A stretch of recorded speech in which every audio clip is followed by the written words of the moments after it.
നമസ്കാരം. കോൺഗ്രസിന് ജീവൻ മരണ പോരാട്ടമായ ലോക്സഭാ തെരഞ്ഞെടുപ്പാണ് ഇങ്ങ് തൊട്ടടുത്തെത്തി നിൽക്കുന്നത്. ഓരോ മണ്ഡലത്തിലും ഒരു വിട്ടുവീഴ്ചയുമില്ലാതെ മത്സരിച്ചേ പറ്റൂ. പക്ഷേ 4 പോസ്റ്ററെങ്കിലും ഒട്ടിക്കാതെ സ്ഥാനാർത്ഥിയെ എങ്ങനെ നാട്ടുകാരറിയും? അത്രയും ഗതികെട്ട അവസ്ഥയിലായിരിക്കുന്നു പതിറ്റാണ്ടുകളോളം രാജ്യം ഭരിച്ച പാർട്ടി. സാമ്പത്തികമായി വരിഞ്ഞു മുറുക്കപ്പെട്ട അവസ്ഥയിൽ വോട്ടിനൊപ്പം നോട്ടുമെന്ന് നാട്ടുകാരോട് അഭ്യർത്ഥിക്കേണ്ടി വരുന്നു കോൺഗ്രസിന് സംഭവിച്ചതെന്താണ്? അക്കൗണ്ടുകൾ മരവിപ്പിച്ചതോടെ കോൺഗ്രസ് ഖജനാവ് കാലിയായോ? യാത്ര ചെയ്യാൻ പോലും ആകാതെ നേതാക്കൾ ഒതുങ്ങുമ്പോൾ പ്രചാരണത്തിൽ പാർട്ടി പിന്നോട്ടാണോ? കൂപ്പൺ അടിച്ച് പണം പിരിക്കൽ ഇക്കാലത്ത് നടപ്പിലാകുന്ന കാര്യമാണോ? കോൺഗ്രസിനെതിരായ നടപടികൾ BJPയുടെ ഗൂഢനീക്കം. ചർച്ചയിൽ നമുക്കൊപ്പം ചേരുന്നത് കോൺഗ്രസിൽ നിന്നും ശ്രീ VT ബൽറാം, BJPയിൽ നിന്നും ശ്രീ KVS ഹരിദാസ്, ഇടത് നിരീക്ഷൻ ശ്രീ N ജയരാജ് എന്നിവരാണ്. ചർച്ചയിലേക്ക് വിശദമായി ശ്രീ VT ബൽറാം, ഇപ്പോൾ കോൺഗ്രസിന്റെ സാമ്പത്തിക പ്രതിസന്ധിയുമായി ബന്ധപ്പെട്ട് കാണുന്ന വാർത്തകൾക്ക് സമാനമായ വരികളാണ് 2021 കണ്ടിട്ടുള്ളത്. അന്ന് നിയമസഭാ തെരഞ്ഞെടുപ്പുകൾക്കൊക്കെ മുന്നോടിയായി ഇതേപോലുള്ള സാമ്പത്തിക പ്രതിസന്ധിയിലേക്ക് കോൺഗ്രസ് പോയി എന്നതാണ്. വർഷങ്ങൾക്കിപ്പുറവും അത് കൂടുതൽ സങ്കീർണമാകുന്നു, അല്ലെങ്കിൽ ആ പ്രതിസന്ധി രൂക്ഷമാകുന്നു എന്നാണ്. ശ്രീ ബൽറാം, കേൾക്കാമോ? അങ്ങേക്ക് കേൾക്കാം. ശരി, അങ്ങനെയെങ്കിൽ വീണ്ടും പ്രതിസന്ധി രൂക്ഷമാകുന്നു. അതാണെങ്കിൽ ഏറ്റവും പ്രധാനപ്പെട്ട ഒരു തിരഞ്ഞെടുപ്പാണ്. ഇതിനപ്പുറം ഇതിൻ്റെ ഫലത്തെ അനുസരിച്ചിരിക്കും പാർട്ടി എങ്ങനെ മുന്നോട്ട് പോകും എന്നതുപോലും. എന്താണ് സംഭവിച്ചുകൊണ്ടിരിക്കുന്നത്? ഇതുവരെ സംഭവിച്ചതുണ്ട്. ഒന്നാമതായി മാതൃഭൂമി ന്യൂസ് ഈ ചർച്ചയെ സമീപിക്കുന്ന രീതി അത് അല്പം വ്യത്യസ്തപ്പെട്ടിരുന്നെങ്കിൽ എന്ന് ഞാൻ ആഗ്രഹിച്ചു പോവുകയാണ്. ഇപ്പോൾ താങ്കൾ ചോദിച്ചതുപോലെ ഇതൊരു കോൺഗ്രസിൻ്റെ ഭാവിയെ നിർണ്ണയിക്കുന്നൊരു തെരഞ്ഞെടുപ്പ് എന്നുള്ള നിലയിലല്ല നിങ്ങൾ നോക്കിക്കാണേണ്ടത്. കോൺഗ്രസ്സിന് ഇതൊരു ജീവൻ മരണ പോരാട്ടമാണ് എന്ന നിലയിലും നിങ്ങളിതിനെ പരിമിതപ്പെടുത്തേണ്ടതില്ല. ഇത് രാജ്യത്തിൻ്റെ ഭാവി തീരുമാനിക്കുന്നതാണ്. രാജ്യത്തിൻ്റെ ജനാധിപത്യത്തെ സംബന്ധിച്ചാണ് ഇതൊരു ജീവൻ മരണ പോരാട്ടമാവുന്നത്. കാരണം ലോകത്തിലെ ഏറ്റവും വലിയ ജനാധിപത്യ രാജ്യമെന്ന് നമ്മൾ സ്വയം അവകാശപ്പെടുന്നു കഴിഞ്ഞ 3/4 നൂറ്റാണ്ട് കാലം. ശരിയാണ്. അങ്ങ് പറഞ്ഞാൽ ഞാൻ ഒന്ന് പറഞ്ഞോട്ടെ, കോൺഗ്രസിന്റെ ഒരു സാമ്പത്തിക പ്രതിസന്ധിയാണ് നമ്മൾ ഈ ചർച്ചയിൽ പ്രധാനമായും മുന്നോട്ട് വയ്ക്കുന്നതെന്നുകൊണ്ടാണ് ആ പാർട്ടിയെ കേന്ദ്രീകരിച്ച് പറഞ്ഞതെന്നേ ഉള്ളൂ. അതെ ഞാൻ അത് തന്നെയാണ് പറയുന്നത്. 95 കോടിയോളം ജനങ്ങൾ വോട്ടർമാരായി പോളിംഗ് ബൂത്തിലേക്ക് പോകുമ്പോൾ ഇന്ത്യയിൽ ഇത്രത്തോളം വിസ്തൃതമായിട്ടുള്ള ഈ രാജ്യത്ത് ഇത്രയധികം സംസ്ഥാനങ്ങളിൽ 543 സീറ്റുകളിലേക്ക് തിരഞ്ഞെടുപ്പ് നടക്കുമ്പോൾ സ്വാഭാവികമായും എല്ലാ പ്രധാനപ്പെട്ട രാഷ്ട്രീയ പാർട്ടികൾക്കും, പ്രത്യേകിച്ചും ദേശീയ തലത്തിൽ സാന്നിധ്യമുള്ള രാജ്യവ്യാപകമായി തെരഞ്ഞെടുപ്പ് പോരാട്ടത്തിൽ ഏർപ്പെട്ടിരിക്കുന്ന രാഷ്ട്രീയ പാർട്ടികൾക്ക് അവരുടെ പ്രവർത്തനത്തിനായിട്ടുള്ള ഫണ്ട് ഉണ്ടാകുക എന്നുള്ളത് വളരെ സ്വാഭാവികമായിട്ടുള്ളൊരു നെസസിറ്റിയാണ്. അത് ഉറപ്പുവരുത്തുക എന്നുള്ളത് നമ്മുടെ ജനാധിപത്യത്തിൻ്റെ ദൗത്യമാണ്. അപ്പോൾ ആ നിലയിൽ കോൺഗ്രസിൻ്റെ അക്കൗണ്ടുകളിൽ ഉണ്ടായിരുന്ന ആ പണം ഒറ്റയടിക്ക് ഉപയോഗിക്കാൻ കഴിയാത്ത രീതിയിൽ ഫ്രീസ് ചെയ്യുകയും അതിന്മേൽ ലീൻ ഏർപ്പെടുത്തുകയും ചെയ്യുന്ന തരത്തിലുള്ള ഒരു അങ്ങേയറ്റം അധാർമികമായ ജനാധിപത്യ വിരുദ്ധമായ ഈ തെരഞ്ഞെടുപ്പ് പ്രക്രിയയുടെ സുതാര്യത തന്നെ ഇല്ലാതാക്കുന്ന ഒരു ലെവൽ പ്ലേയിങ് ഫീൽഡ് എന്ന് പറയുന്ന ഏതൊരു മത്സരത്തിലും അടിസ്ഥാനപരമായി പാലിക്കപ്പെടേണ്ട കളി നിയമത്തെ ഇല്ലാതാക്കുന്ന തരത്തിലുള്ള ഒരു നടപടി കേന്ദ്ര സർക്കാർ, നരേന്ദ്രമോദി സർക്കാർ, സംഘപരിവാറിൻ്റെ രാജ്യത്തെ സർക്കാർ നടപ്പാക്കുന്നു എന്നുള്ളതാണ്. അപ്പോൾ അത് കോൺഗ്രസ്സിന് നേരെ ആണ് ഒരു പക്ഷേ സ്വാഭാവികമായിട്ട് ആദ്യം വരിക. കാരണം കോൺഗ്രസ് ആണല്ലോ പ്രതിപക്ഷ നിരയിലെ ഏറ്റവും പ്രധാനപ്പെട്ട രാഷ്ട്രീയ പാർട്ടി. പക്ഷേ ഓരോരോ രാഷ്ട്രീയ പാർട്ടികളെയും ഏതെല്ലാം നിലയിലാണ് ഒതുക്കുക എന്നുള്ളത് ഒരു ഗവേഷണത്തിൻ്റെ ഭാഗമായി ഇപ്പം നടന്നുകൊണ്ടിരിക്കുകയാണ്. ഇപ്പം ചില രാഷ്ട്രീയ പാർട്ടികൾ ചില നേതാക്കന്മാരുടെ ഒറ്റയ്ക്കുള്ള ഒരു വ്യക്തിപ്രഭാവത്തിൽ നിലനിൽക്കുന്ന പാർട്ടികളായിരിക്കും. അപ്പോൾ അത്തരത്തിലുള്ള പാർട്ടികളെ തകർക്കാൻ ആ നേതാവിനെ വേട്ടയാടിയാൽ മതി. ഇപ്പോൾ അങ്ങനെയാണ് നമ്മൾ അരവിന്ദ് കെജ്രിവാൾ എന്ന് പറയുന്ന ഡൽഹി മുഖ്യമന്ത്രി, ഇന്ത്യയിൽ ആദ്യമായിട്ടാണ് സിറ്റിംഗ് മുഖ്യമന്ത്രിയെ ED അറസ്റ്റ് ചെയ്യുന്നത്. അപ്പോൾ അങ്ങനെ ഓരോ പാർട്ടികളെയും ഇല്ലാതാക്കുന്ന തരത്തിൽ ഒരു പ്രതിപക്ഷമേ രാജ്യത്ത് വേണ്ട എന്നുള്ള നിലയിൽ തെരഞ്ഞെടുപ്പിനെ പോലും പ്രഹസനമാക്കുന്ന തരത്തിലുള്ള ഈ അട്ടിമറി നീക്കങ്ങളെ അതിൻ്റെ ആ ഗൗരവത്തിൽ നിങ്ങൾ മാധ്യമങ്ങളടക്കം സമീപിക്കണം. നിങ്ങൾ തലക്കെട്ടുകൾ രൂപീകരിക്കുമ്പോഴും ഇൻട്രോ പറയുമ്പോഴൊക്കെ നിങ്ങളുടെ ആ മനസ്സറിയാതെ വെളിപ്പെട്ട് വരുന്നുണ്ട് എന്നുള്ളത് എനിക്കൊന്ന് തോന്നിപ്പോയതുകൊണ്ട് ഞാനത് വിമർശന രൂപത്തിൽ ഉന്നയിച്ചതാണ്. അങ്ങനെയല്ല എങ്കിൽ സന്തോഷമാണ്, സ്വാഗതാർഹമാണ്. ഇവിടെ കോൺഗ്രസിനെ സംബന്ധിച്ച് ഏറ്റവും പ്രധാനപ്പെട്ട പ്രശ്നം എന്താ? കോൺഗ്രസിനെ സംബന്ധിച്ച് ഇൻകം ടാക്സ് ഡിപ്പാർട്ട്മെൻറ്റിൻ്റെ ഒരു നോട്ടീസ് വരുന്നു. അത് ഏത് വർഷവുമായിട്ട് ബന്ധപ്പെട്ടാണ്? 2017-18 വർഷവുമായിട്ട് ബന്ധപ്പെട്ട് 7 വർഷത്തിന് മുൻപുള്ള കാര്യമാണ്. അന്ന് എന്താ ഉണ്ടായത്? ഡിസംബർ മാസത്തിൽ അവസാനത്തിൽ ഈ കണക്കുകൾ നൽകേണ്ടതിന് പകരം ഫെബ്രുവരി മാസമായി, 1.5 മാസം ഡിലേ ആയി. ഏത് കണക്കുമായി ബന്ധപ്പെട്ട്? അന്ന് കോൺഗ്രസിൻ്റെ അക്കൗണ്ടിൽ 199 കോടി രൂപയാണ് ഉണ്ടായിരുന്നത്. അതിൽ 14.5 ലക്ഷം രൂപയുടെയാണ് ഈ പറയുന്ന ഡിസ്ക്രിപ്പൻസി അവർക്ക് ഫൈൻഡ് ചെയ്യാൻ സാധിച്ചത്. അത് 14.5 ലക്ഷം രൂപ, കൃത്യമായി പറഞ്ഞാൽ 14,49,000 രൂപ കോൺഗ്രസിൻ്റെ MLA-മാരും ജനപ്രതിനിധികളും ഒക്കെ ലെവിയായിട്ട് ക്യാഷായിട്ട് നൽകിയ തുക അത് ക്യാഷായിട്ടാണ് രേഖപ്പെടുത്തിയത് എന്ന് പറഞ്ഞതിൻ്റെ പേരിലാണ് 7 വർഷത്തിനിപ്പുറം ഒരു തെരഞ്ഞെടുപ്പിൻ്റെ തൊട്ട് മുന്നോടിയായിട്ട് കോൺഗ്രസിൻ്റെ എല്ലാ അക്കൗണ്ടുകളെയും ഫ്രീസ് ചെയ്യുന്നത്. ഞാൻ വീണ്ടും ആവർത്തിക്കുന്നു, ആക്ഷേപമുള്ള തുക എന്ന് പറയുന്നത് ഏതാണ്ട് 14.5 ലക്ഷമാണ്. ആകെ ഉള്ള തുകയുടെ 0.07% പക്ഷേ 199 കോടി രൂപ അക്കൗണ്ടിലുണ്ടായിരുന്നു. 210 കോടി രൂപയുടെ മേലാണ് ലീൻ ഏർപ്പെടുത്തുന്നത്. അത് തൊടാൻ പറ്റില്ല എന്ന് പറയുന്ന അവസ്ഥയിലേക്ക് 280ഓളം കോടി രൂപ 11 അക്കൗണ്ടുകളിലായിട്ട് വ്യാപിച്ച് കിടക്കുന്ന ആ മുഴുവൻ പാർട്ടി ഫണ്ടിനെയും പൂർണ്ണമായിട്ട് ഫ്രീസ് ചെയ്യുന്നത്. അപ്പോൾ ഇതൊരു ഇക്കണോമിക് ടെററിസമാണ്. ആ നിലയിൽ തന്നെ അത് നോക്കിക്കാണാൻ സാധിക്കേണ്ടതായിട്ടുണ്ട്. ജനാധിപത്യത്തെ പുല്ല് വില കൽപ്പിച്ച് ഒരു തെരഞ്ഞെടുപ്പ് പ്രക്രിയയെ പൂർണ്ണമായൊരു മോക്കറിയാക്കി മാറ്റുന്ന തരത്തിൽ ഈ രാജ്യത്ത് ഞാൻ നേരത്തെ സൂചിപ്പിച്ച ഒരു ലെവൽ പ്ലേയിങ് ഫീൽഡ് എന്ന് പറയുന്ന എല്ലാ തരത്തിലുള്ള ഒരു അടിസ്ഥാന നീതി സങ്കല്പങ്ങളെയും അട്ടിമറിച്ചുകൊണ്ട് മോദി സർക്കാർ മുന്നോട്ട് പോകുന്നു. ഇത് ആദ്യത്തെ സംഭവമൊന്നുമല്ല. ഇപ്പോൾ കർണാടക തെരഞ്ഞെടുപ്പിൻ്റെ സമയത്ത് പ്രധാന നേതാക്കന്മാർക്ക് കർണാടകത്തിൽ ലാൻഡ് ചെയ്യാൻ എയർ സ്പേസ് അനുവദിച്ചില്ല. വിമാനങ്ങൾ ലാൻഡ് ചെയ്യാൻ സമ്മതം കൊടുത്തിരുന്നില്ല. അവിടുത്തെ ചാനലുകളിൽ അത് വാർത്തയായിട്ട് സംപ്രേഷണം ചെയ്യാനുള്ള അവസരം നൽകിയിരുന്നില്ല. അപ്പോൾ അങ്ങനെ എല്ലാ ഇൻസ്റ്റിറ്റ്യൂഷനെയും തങ്ങളുടെ വരുതിക്ക് നിൽക്കുന്ന എല്ലാ സ്ഥാപനങ്ങളെയും മാധ്യമങ്ങളടക്കം അത് ചർച്ച വഴിതിരിച്ചു വിടാനും ഒക്കെ ഉപയോഗപ്പെടുത്തുന്നു എന്നുള്ളതാണ് കാണാൻ സാധിക്കുന്നത്. ഇപ്പോൾ കഴിഞ്ഞ ഒരു ചർച്ചയിൽ ഞാൻ തന്നെ ചൂണ്ടിക്കാണിക്കുകയുണ്ടായി. ഇപ്പോൾ നിങ്ങൾ മാധ്യമങ്ങളടക്കം ആ ട്രാപ്പിൽ വീണു പോവുകയാണ്. ഇപ്പോൾ അരവിന്ദ് കെജ്രിവാളിനെ അറസ്റ്റ് ചെയ്യുന്ന ദിവസം ഏതാ? ഇലക്ട്രൽ ബോണ്ടിൻ്റെ വിശദാംശങ്ങൾ ഇലക്ഷൻ കമ്മീഷൻ വെബ്സൈറ്റിൽ അപ്ലോഡ് ചെയ്തതിൻ്റെ അരമണിക്കൂറിനുള്ളിലാണ് അരവിന്ദ് കെജ്രിവാളിനെ അറസ്റ്റ് ചെയ്യുന്നത്. പിന്നെ നിങ്ങളുടെ മാതൃഭൂമി ചാനലടക്കമുള്ള ഒരു ചാനലിനെ മാത്രം മാറ്റി നിർത്തി പറയുകയല്ല, എല്ലാ ഇന്ത്യയിലെ ചാനലുകളും പിന്നെ അറസ്റ്റിനെ കുറിച്ച് മാത്രമാണ് ചർച്ച ചെയ്യുന്നത്. ഏറ്റവും പ്രധാനപ്പെട്ട ഈ ഇലക്ട്രൽ ബോണ്ട് വിഷയം ചർച്ച പോലും ആവുന്നില്ല. അപ്പോൾ ആ നിലയിലുള്ള വഴിതിരിക്കൽ തന്ത്രം നടക്കുന്നു. എല്ലാ നിലയ്ക്കും ഇതൊരു പരാജയ ഭീതിയുടെ ഭാഗമായിട്ടുണ്ടാവുന്നതാണ്. ഇവർ 300 സീറ്റ് 400 സീറ്റ് എന്നൊക്കെ പറയുന്നുണ്ടെങ്കിൽ പോലും അടിസ്ഥാനപരമായി അവരുടെ മൂട്ടിൽ തീ പിടിച്ചിരിക്കുന്നു. അവർ പരാജയപ്പെടാൻ പോവുകയാണ് എന്ന് അവർ കൃത്യമായിട്ട് തിരിച്ചറിയുന്നു. ഇനി EVM മെഷീനിൽ ടാമ്പറിംഗ് നടത്തിയില്ല എങ്കിൽ നരേന്ദ്രമോദിക്ക് ഇന്ത്യയിൽ ഇലക്ഷൻ വിജയിക്കാൻ സാധിക്കില്ല എന്നൊരു പൂർണ്ണാർത്ഥത്തിൽ രാജ്യത്ത് പോകുമോ എന്നത് മാത്രമാണ് അങ്ങയുടെ ആദ്യഘട്ടത്തിൽ കാര്യങ്ങൾ വ്യക്തമായെന്ന് ഞാൻ കരുതുന്നു. പിന്നെ ഇത് ഈ വിഷയത്തിൽ കോൺഗ്രസ് അഭിമുഖീകരിക്കുന്ന ഏറ്റവും വലിയ സാമ്പത്തിക പ്രതിസന്ധി തന്നെയാണ് നമ്മൾ പ്രധാനമായിട്ട് ചർച്ചയ്ക്ക് എടുക്കുന്നത്.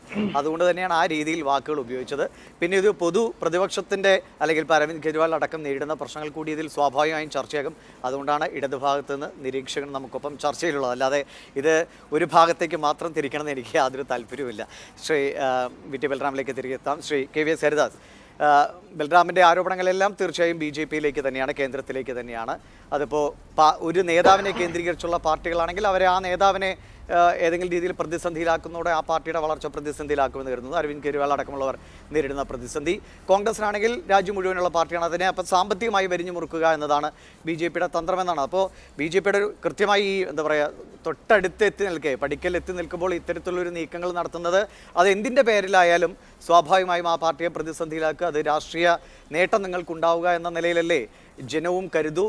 അതിനെ അങ്ങനെ അല്ല എന്ന് വിശദീകരിക്കാൻ എന്താണ് BJP-യുടെ ന്യായം?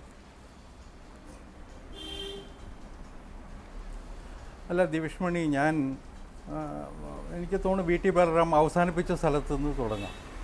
അദ്ദേഹം ഉന്നയിച്ച ആക്ഷേപങ്ങൾക്കൊക്കെ മറുപടിയുണ്ട്. അദ്ദേഹം അവസാനിപ്പിച്ചത് EVM മെഷീൻ ചതിച്ചില്ലെങ്കിൽ ഈ തെരഞ്ഞെടുപ്പിൽ BJP തോക്കും, ഞങ്ങൾ ജയിക്കും. എനിക്ക് അദ്ദേഹത്തിൻ്റെ ചങ്കൂറ്റത്തിൽ ഏറെ ബഹുമാനം തോന്നുക. ഉത്തരേന്ത്യയിൽ മത്സരിക്കാനുള്ള ചങ്കുറപ്പില്ലാതെ ഇവിടെ വയനാട്ടിൽ മുസ്ലിം ലീഗിൻ്റെ പച്ചക്കൊടിയും പിടിച്ച് മത്സരിക്കുകയാണ് അദ്ദേഹത്തിൻ്റെ നേതാവ്.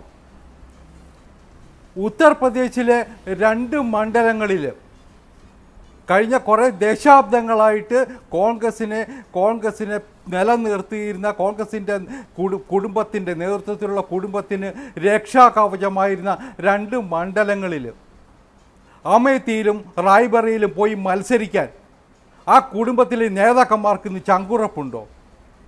ഈ പാർട്ടി ഏത് നിലയിലേക്ക് എത്തി എന്നത് വിശദീകരിക്കേണ്ട ആവശ്യമൊന്നുമില്ല.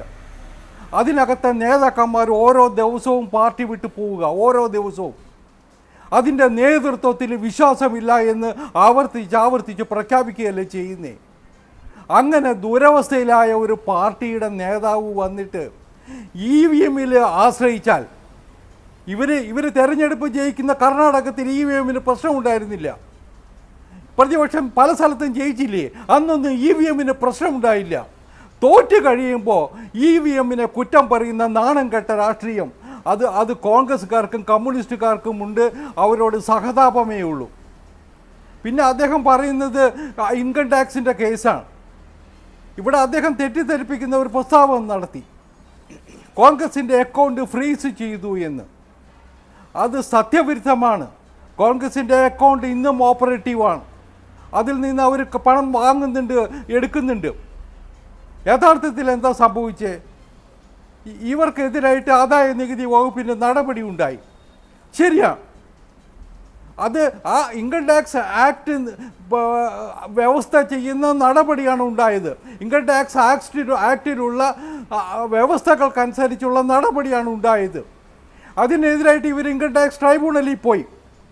ഇൻകം ടാക്സ് ട്രൈബ്യൂണലിൽ ഇവരുടെ ഹർജി തള്ളി. അപ്പലേറ്റ് ട്രൈബ്യൂണലിൽ പോയി.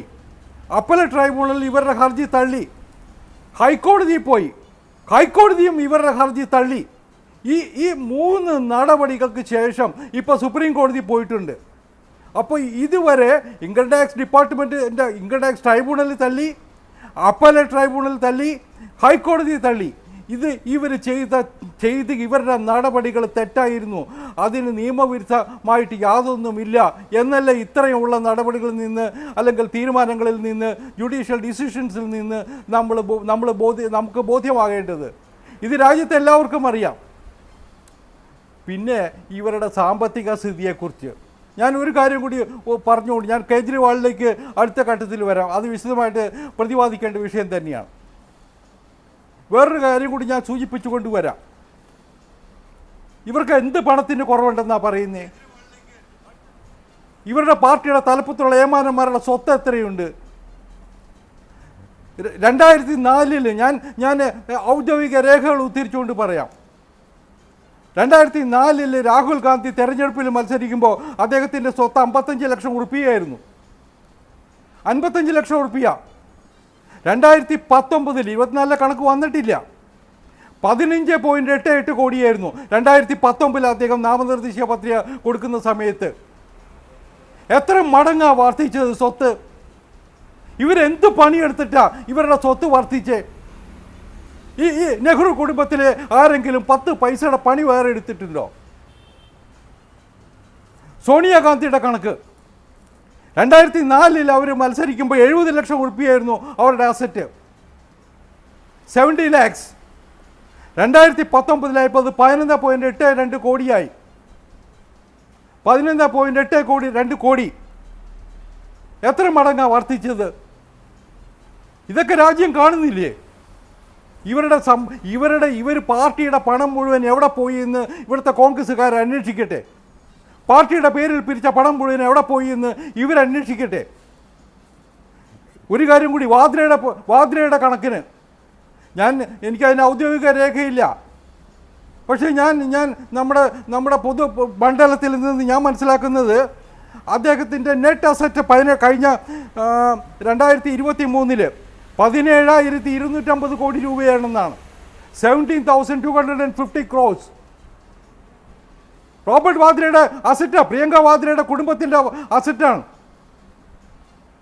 പണ്ട് UP മൊറാദാബാദിൽ നിന്ന് എങ്ങനെയാണ് അദ്ദേഹം ഡൽഹിയിൽ എത്തിയതെന്നും കൂടി ഓർത്താൽ, ആ പഴയ ചരിത്രം ഒന്ന് പരിശോധിച്ചാൽ എത്ര കാലം കൊണ്ടാണ് ഈ പറയുന്ന $2.1 ബില്യൺ കാര്യങ്ങൾ എത്തിയത് എന്നത് പരിശോധിക്കണ്ടേ?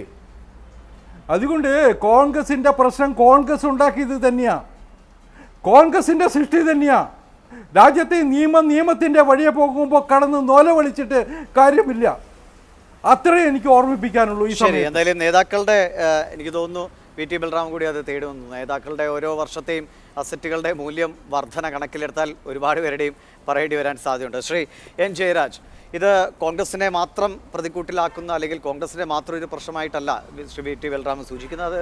പ്രതിപക്ഷത്തെ ആകെ ഏതൊക്കെ രീതിയിൽ വരിഞ്ഞു മുറുക്കാം, അത് സാമ്പത്തികമായിട്ടാകാം അല്ലെങ്കിൽ പ്രധാനപ്പെട്ട നേതാക്കൾക്കെതിരെ നടപടികൾ എടുത്തുകൊണ്ടാകാം. ഇപ്പോൾ ബൽറാം നേരത്തെ സൂചിപ്പിച്ചതുപോലെ ഇലക്ട്രൽ ബോണ്ടിന് തൊട്ടു പിന്നാലെ കേജ്രിവാളിനെതിരായ നടപടി. അപ്പോൾ ഇത് അത്തരത്തിൽ പ്രതിപക്ഷത്തെ മുഴുവൻ ഛിന്നഭിന്നമാക്കാനോ ദുർബലപ്പെടുത്താനോ ഒക്കെയുള്ള ഒരു BJP തന്ത്രമായി തന്നെയാണോ അങ്ങും കാണുന്നത്?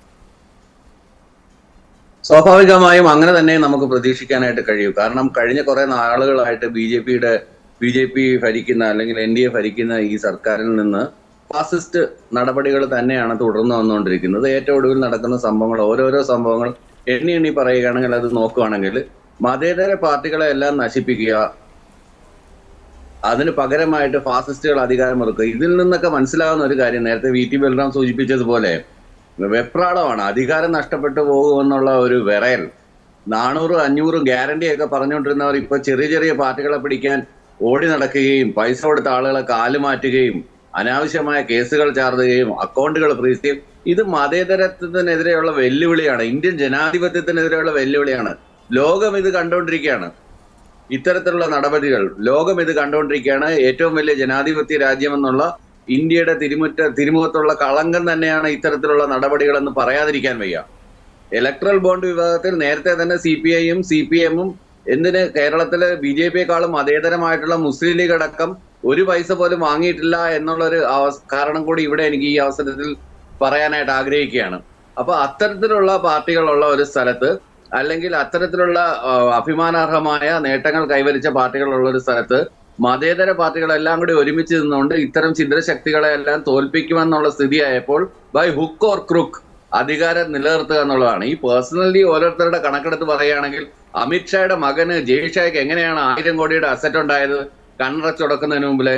അതൊക്കെ പരിശോധിക്കേണ്ട. ആഭ്യന്തരമന്ത്രിയുടെ മകനല്ലേ, വേറെ എന്തെങ്കിലും പണിയുണ്ടോ? BCCI ചെയർമാൻ ആയി എന്നുള്ളത് ഒഴിച്ചാൽ. അങ്ങനെ ഓരോരോ നേതാക്കന്മാരുടെയും മക്കളുടെ, അല്ലെങ്കിൽ അവരുടെ സിൽബന്ധികളുടെ, അല്ലെങ്കിൽ അവരുടെ അനുയായികളുടെ, ഇവരുടെ ഏതെല്ലാം ഐലൻഡുകളിൽ എന്തെല്ലാം കെയ്മൻസും സെയിന്റ് കിറ്റ്സും ഒക്കെ അന്വേഷിച്ചു കഴിഞ്ഞാൽ തീർച്ചയായിട്ടും മനസ്സിലാക്കാവുന്നേ ഉള്ളൂ എവിടെയെല്ലാം വിദേശ നിക്ഷേപങ്ങളുണ്ട്, ആർക്കെല്ലാം എന്തെല്ലാം കാര്യങ്ങൾ ചെയ്യുന്നുണ്ട് എന്നുള്ള കാര്യം കൃത്യമായിട്ട് മനസ്സിലാവും. പിന്നെ ഇവിടുത്തെ കോർപ്പറേറ്റുകൾക്ക് വേണ്ടിയുള്ള ടാക്സ് എഴുതി തള്ളുന്നത്, സാധാരണ ജനങ്ങളെ ബുദ്ധിമുട്ടിക്കുന്നത്, അങ്ങനെയൊക്കെയുള്ള പ്രവൃത്തിയാണ് BJP വർഷങ്ങളായിട്ട് തുടർന്നുകൊണ്ടിരിക്കുന്നത്. സാധാരണക്കാരന്റെ നടുവടിക്കുക, rich become more rich and poor become more poorer എന്ന് പറയുന്ന ഒരു അവസ്ഥയിലേക്ക് ഇന്ത്യ ദാരിദ്ര്യത്തിന്റെ പടുകുഴിയിലേക്ക് തള്ളിയിട്ടുകൊണ്ടിരിക്കുന്ന ഒരു ഫാസിസ്റ്റ് വ്യവസ്ഥിതിക്കെതിരെ മതേതര ശക്തികൾ ഒരുമിച്ച് വരുന്നതിന് ഇവർ ഭയപ്പെടുന്നു എന്ന് തന്നെയാണ് പറയുന്നത്. ഇവർക്ക് വിറയലാണ്, ഇവർക്ക് പേടിയാണ്, ഇവർക്ക് ധൈര്യമില്ല. അല്ലെങ്കിൽ ഇത്തരത്തിലുള്ള നടപടികൾ, ഒരു രാഷ്ട്രീയ പാർട്ടിയുടെ ഫണ്ടൊക്കെ മരവിപ്പിക്കുക, അല്ലെങ്കിൽ നിസ്സാര കാര്യങ്ങൾ പറഞ്ഞിട്ട് ഓരോരുത്തരെ മുഖ്യമന്ത്രികളെ അടക്കം ജയിലിലിടുക, ഇത്തരത്തിലുള്ള നടപടികൾ കാണുമ്പോൾ ജനം വിലയിരുത്തട്ടെ. ഈ തെരഞ്ഞെടുപ്പിൽ ഉറപ്പാണ് കാര്യം, ഗ്യാരണ്ടി പറഞ്ഞിട്ട് രക്ഷയില്ല. പണ്ട് ഇന്ത്യ ഷൈനിങ് എന്ന് പറഞ്ഞിട്ട് ഒരു ക്യാമ്പയിൻ നടത്തിയിരുന്നു അടൽ ബിഹാരി വാജ്പേയിയുടെ കാര്യത്തിൽ. എന്തായി അവസാനം? ഇന്ത്യയിലെ ജനങ്ങൾ, ബഹുഭൂരിപക്ഷം ജനങ്ങൾ, കർഷകര്, തൊഴിലാളികള്, സാധാരണക്കാര്, തൊഴിലില്ലാത്ത ചെറുപ്പക്കാര് ഇലക്ഷന് പോവുകയാണ്. ഇവരെയൊക്കെ പരസ്യ വിചാരണ ചെയ്യും. അവന്റെ വോട്ടിംഗ് പവർ ഉപയോഗിച്ചുകൊണ്ട് തിരിച്ചറിവുള്ള മനുഷ്യരെല്ലാം എത്ര നാൾ ഇവനെ രാം മന്ദിർ പറഞ്ഞ് പറ്റിക്കാൻ പറ്റും? എത്ര നാൾ റിലീജിയൻ പൊളിറ്റിക്സുമായിട്ട് മിക്സ് ചെയ്യാൻ പറ്റും? അവൻ ആഹാരമില്ലാതാകുമ്പോൾ, അവൻ ബുദ്ധിമുട്ടിൽ അനുഭവപ്പെടുമ്പോൾ തീർച്ചയായും ഇവർക്കൊക്കെ എതിരെയുള്ള ആക്ഷൻ ഇലക്ഷനിലൂടെയാണ്. പിന്നെ ഇലക്ട്രൽ റിഗ്ഗിങ്, അത് നമുക്ക് ഡൗട്ട് ചെയ്യാവുന്നതാണ് സ്വാഭാവികമായിട്ടും. കാര്യം ഏത് രീതിയിലൊക്കെ പോകും എന്നുള്ള കാര്യം നമുക്ക് ഇപ്പൊ പറയാൻ പറ്റില്ല. കാരണം ചിലപ്പോൾ ഒരുപക്ഷെ ഈ പല പ്രതിപക്ഷ സംസ്ഥാനങ്ങളെ സാമ്പത്തിക അടിയന്തരാവസ്ഥയിലേക്ക് തള്ളിയിടുന്ന പോലെ ഇനി ഒരു അടിയന്തരാവസ്ഥ കൂടി ഉണ്ടാവുമെന്ന് ഞാൻ ഭയപ്പെടുകയാണ്. കാര്യം ആ രീതിയിലാണ് കാര്യങ്ങളെല്ലാം മൂവ് ചെയ്തുകൊണ്ടിരിക്കുന്നത്. എല്ലാവിധ സർക്കാർ ഏജൻസികളെയും ഉപയോഗിച്ചുകൊണ്ട് പരസ്യമായ വേട്ടയാടലാണ് ഇവിടെ നടന്നുകൊണ്ടിരിക്കുന്നത്. ഇതൊക്കെ ജനങ്ങൾ ചോദ്യം ചെയ്യുക തന്നെ ചെയ്യും എന്നുള്ള കാര്യത്തിൽ യാതൊരു സംശയമില്ല. അതുകൊണ്ട് കോൺഗ്രസിനെതിരെയുള്ള ഈ നീക്കം മതേതര പാർട്ടികൾക്കെതിരെയുള്ള മുഴുവൻ നീക്കമായിട്ട് കാണാനാണ് ഞാൻ ആഗ്രഹിക്കുന്നത്. ഇന്ത്യയിലുള്ള സെക്യുലർ ഹരിദാസ് ഉയർത്തിക്കാട്ടിയ രാഹുൽ ഗാന്ധിയുടെ അസറ്റ് ഒക്കെ പറഞ്ഞുള്ള കണക്കുകൾക്ക് ഒരുപക്ഷെ അങ്ങേക്ക് BJP-യിലെ പ്രധാന നേതാക്കളുടെ ഒക്കെ കണക്ക് പറഞ്ഞ് തന്നെ മറുപടി പറയാനുണ്ടാകുമെന്ന് ഞാൻ കരുതുന്നു. ഒപ്പം ഇപ്പോൾ ഈ രീതിയിൽ ഇങ്ങനെ ഒരു പ്രതിരോധം അല്ലെങ്കിൽ പ്രതിസന്ധിയെ അഭിമുഖീകരിക്കുമ്പോൾ കേരളത്തിൽ നമുക്കറിയാം ഇപ്പോൾ 2 ടേമായി ഭരണമില്ലെങ്കിൽ പോലും വളരെ സുശക്തമായ ഒരു അടിത്തറയൊക്കെ കോൺഗ്രസിനുണ്ട് എന്ന് തന്നെ കരുതുന്നതാണ്. എങ്ങനെയാണ് ആ രീതിയിൽ കോൺഗ്രസ് മറികടക്കാനുള്ള ശ്രമങ്ങൾ ആരംഭിക്കുക? പ്ലാൻ B എന്നൊക്കെ പറഞ്ഞിട്ടുണ്ട്. അത് ഏത് നിലയിലാണ്? ആദ്യം ശ്രീ KVS ഹരിദാസിനുള്ള മറുപടിക്ക് ശേഷം.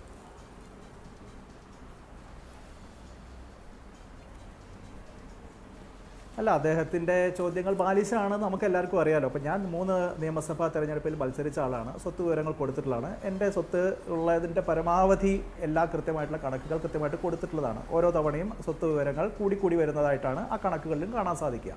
പക്ഷേ പലരും ഈ സ്വത്ത് വിവരമൊക്കെ കൊടുക്കുന്നത് ഒരു തമാശയാണ്, നമുക്കറിയാലോ. കയ്യിലുള്ളത് 565 രൂപ, ബാങ്കിൽ 1830 രൂപ, ആകെയുള്ളത് ഇത്രയും സെൻറ്റ് സ്ഥലം, അതിന് ഒരു സെൻറ്റിന് 3000 രൂപ വില.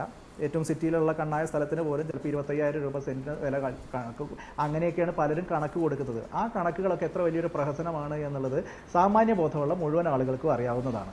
ഈ പറയുന്ന കണക്ക് കൊടുക്കുന്ന ആളുകളും അവരുടെ ജീവിത നിലവാരവും ഒക്കെ കേരളത്തിലെയും ഇന്ത്യയിലെയും ജനങ്ങൾ കണ്ടുകൊണ്ടിരിക്കുകയാണ്. ഇന്ത്യൻ പ്രധാനമന്ത്രി അദ്ദേഹം പറയുന്നത്, ഞാനൊരു ഫക്കീറാണ്, ഈ സ്ഥാനത്ത് നിന്ന് ഇറങ്ങിപ്പോകേണ്ടി വന്നാൽ ഞാനൊരു തോൾസഞ്ചി എടുത്ത് ഹിമാലയത്തിൽ സന്യാസത്തിന് പോകും. അദ്ദേഹത്തിൻ്റെ വസ്ത്രങ്ങൾ നമ്മൾ ഓരോ ദിവസവും കാണുന്നതല്ലേ. കഴിഞ്ഞ 10 വർഷമായിട്ട് അദ്ദേഹത്തിൻ്റെ ഏതെങ്കിലും ഒരു ഫോട്ടോ, അദ്ദേഹത്തിൻ്റെ ഒരു വസ്ത്രം റിപ്പീറ്റ് ചെയ്യുന്നതായിട്ട് നമ്മൾ കണ്ടിട്ടുണ്ടോ? അദ്ദേഹത്തിന് ഈ വസ്ത്രമൊക്കെ വാങ്ങാനുള്ള പൈസ എവിടെ നിന്നാണ് കൊടുക്കുന്നത്? ഇന്ത്യൻ പ്രധാനമന്ത്രിക്ക് കൃത്യമായിട്ടുള്ളൊരു സാലറി ഉണ്ട്. അദ്ദേഹത്തിൻ്റെ മറ്റ് ചിലവുകൾ, ഔദ്യോഗികമായിട്ടുള്ള മറ്റ് ചിലവുകൾ, അദ്ദേഹം വിമാനയാത്രയൊക്കെ നടത്തുന്നത് ഗവൺമെൻറ് ചിലവിലാണ്. പക്ഷേ അദ്ദേഹത്തിൻ്റെ വസ്ത്രം വാങ്ങുന്നത്, അദ്ദേഹത്തിൻ്റെ വീട്ടിലുള്ള ചിലവും അദ്ദേഹം തന്നെയാണ് അദ്ദേഹത്തിൻ്റെ ശമ്പളത്തിൽ നിന്നാണ് വഹിക്കേണ്ടത്. ആ പൈസ എങ്ങനെ കിട്ടുന്നു എന്നുള്ളത് ഇന്ത്യയിലെ ജനങ്ങൾക്ക് മനസ്സിലാവുന്ന രീതിയിൽ, അവരെ കൺവിൻസ് ചെയ്യുന്ന തരത്തിൽ ഇവർക്കൊന്ന് വിശദീകരിക്കാൻ പറ്റുമോ? അപ്പോൾ ഇതൊക്കെ ഒരു പ്രഹസനമാണ്. ഇവർ ഇത്തരത്തിലുള്ള ഉണ്ടയില്ലാ വെടിയാണ് യഥാർത്ഥത്തിൽ മുന്നോട്ട് വയ്ക്കുന്നത്. ഇപ്പോൾ ഇവർ ഒരു ഭാഗത്ത് എന്താ പറഞ്ഞത്? കോൺഗ്രസിനെ കുടുംബ പാർട്ടി എന്ന് പറയുന്നു. കുടുംബ പാർട്ടി എന്ന് കോൺഗ്രസിനെ കുറിച്ച് പറയുമ്പോൾ ഇവർ ഞങ്ങളുടെ ദേശീയ നേതാക്കന്മാർ ഏത് കുടുംബത്തിലെയാണോ ആ കുടുംബത്തിൽ തന്നെ പെട്ട 2 ആളുകൾ ഇപ്പോഴും ഇവരുടെ ഒപ്പം ഉണ്ട്. അതിലൊരാൾ പിലിഭിത്തിലെ MP ആയിരുന്നു, ഒരാളിപ്പോൾ സുൽത്താൻപൂരിലെ MP ആയിട്ട് വീണ്ടും മത്സരിക്കുകയാണ്, മനേകാ ഗാന്ധിയും വരുൺ ഗാന്ധിയും. അപ്പോൾ അത് കുടുംബമായിട്ട് ഇവർ കൂട്ടൂല. കോൺഗ്രസ്സിലാവുമ്പോൾ മാത്രമേ അവർക്ക് കുടുംബമായിട്ട്, കോൺഗ്രസ്സിലാവുമ്പോൾ അവർ ഗണ്ഡിയാവും, ഇവരോടൊപ്പം ആവുമ്പോൾ ഗാന്ധിയാവും. ഇതാണ് അവരുടെ രീതി. ഇപ്പോൾ കോൺഗ്രസിനെ ഒരു ഭാഗത്ത് കുടുംബ പാർട്ടി എന്ന് പറഞ്ഞ് ആക്ഷേപിക്കുന്ന ആളുകളാണ് കോൺഗ്രസ് പാർട്ടിയുടെ ഫണ്ടിൻ്റെ കാര്യം പറയുമ്പോൾ വീട്ടിൽ നിന്ന് എടുത്ത് കൊണ്ടുവന്നൂടെ എന്ന് പറഞ്ഞ് കോൺഗ്രസിലെ ഏതെങ്കിലും ചില നേതാക്കന്മാരുടെ, അവരുടെ ബന്ധുക്കളുടെയൊക്കെ വ്യക്തിപരമായിട്ടുള്ള വരുമാനത്തെക്കുറിച്ച് പറയുന്നത്. മിസ്റ്റർ, നിങ്ങൾ രാഷ്ട്രീയം സംസാരിക്കൂ. ഇന്ത്യയിലെ ഒരു പ്രതിപക്ഷ രാഷ്ട്രീയ പാർട്ടി, ഇന്ത്യ ഉണ്ടാവുന്നതിന് മുൻപ് രൂപം കൊണ്ടൊരു സംഘടന, ഇന്ത്യയിൽ ഏറ്റവും കൂടുതൽ തെരഞ്ഞെടുപ്പുകളെ മത്സരിച്ച് ഏറ്റവും കൂടുതൽ സർക്കാരുകളെ സൃഷ്ടിച്ചിട്ടുള്ള ഇന്ത്യയിലെ ഏറ്റവും പ്രധാനപ്പെട്ട രാഷ്ട്രീയ പാർട്ടി, ആ പാർട്ടിയുടെ ഔദ്യോഗിക അക്കൗണ്ടുകൾ നിങ്ങൾ എന്തുകൊണ്ട് ഫ്രീസ് ചെയ്തു എന്നുള്ളത് തന്നെയാണ് ചോദ്യം.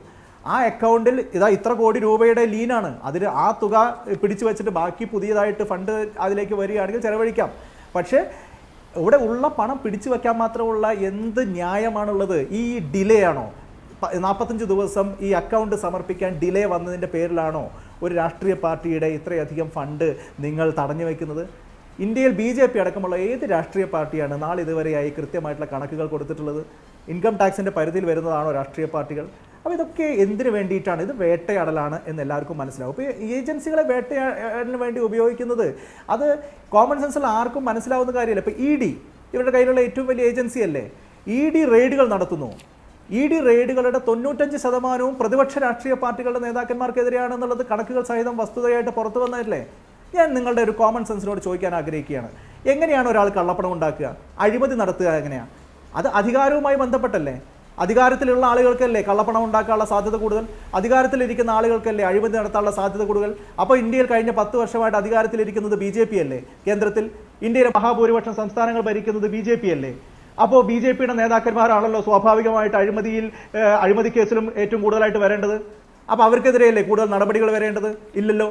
അവർക്കെതിരെ 5%, പ്രതിപക്ഷത്തുള്ള രാഷ്ട്രീയ പാർട്ടി നേതാക്കന്മാർക്കെതിരെ 95% നടപടികൾ. അപ്പോൾ ഇതുകൊണ്ടാണ് പറയുന്നത് അഴിമതിയല്ല പ്രശ്നം. അഴിമതി നടത്തുകയാണെങ്കിൽ ഏറ്റവും കൂടുതൽ അഴിമതി നടത്തിയിട്ടുള്ളത് നിങ്ങളാണ്. നിങ്ങളൊരു വാഷിംഗ് മെഷീനാണ് ഇപ്പോൾ പ്രവർത്തിച്ചുകൊണ്ടിരിക്കുന്നത്. വലിയ വലിയ കോടാനുകോടിയുടെ അഴിമതി നടത്തിയ ആളുകളൊക്കെ BJPയിലൂടെ ഒന്ന് കയറി ഇറങ്ങിയാൽ ഉടൻ അവർ ശുദ്ധീകരിക്കപ്പെടും. അവരുടെ എല്ലാ അഴിമതിയും അലക്കി വെളുപ്പിച്ചു കൊടുക്കപ്പെടും. അവർ വിമുക്തരാക്കി കൊടുക്കപ്പെടും. ഇപ്പോൾ മഹാരാഷ്ട്രയിൽ അജിത് പവാർ എന്ന് പറയുന്ന നേതാവ്, ആ അജിത് പവാർ എന്ന് പറയുന്ന നേതാവിനെതിരെ 40,000 കോടി രൂപയുടെ അഴിമതി ആരോപണമാണ് നിങ്ങളിവിടെ ഉന്നയിച്ചത്. ഇപ്പോൾ രാഹുൽ ഗാന്ധിക്കെതിരെയും മറ്റ് റോബർട്ട് വാദ്രയ്ക്കെതിരെയും നിങ്ങൾ പറഞ്ഞല്ലോ, നിങ്ങൾ 40,000 കോടി രൂപയുടെ ആക്ഷേപം ഉന്നയിച്ച ആൾ ഇന്ന് നിങ്ങളുടെ സർക്കാരിലെ ഉപമുഖ്യമന്ത്രിയാണ്.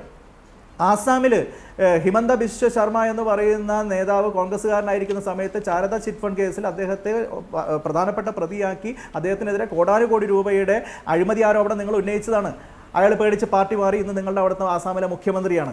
അപ്പോൾ ഇതാണ് നിങ്ങളുടെ അഴിമതി വിരുദ്ധത. ഈ കേരളത്തിൽ വന്ന് നിങ്ങളുടെ പ്രധാനമന്ത്രി സംസാരിച്ചല്ലോ, ഏത് ഓഫീസിലാണ് അഴിമതി നടക്കുന്നത്, സ്വർണ്ണക്കള്ളക്കടത്ത് നടക്കുന്നത് എന്ന് എനിക്കറിയാമെന്ന് അദ്ദേഹം പ്രസംഗിച്ചു പോയിട്ട് മാസങ്ങളായല്ലോ. ഇതുവരെ വല്ല നടപടിയുണ്ടോ?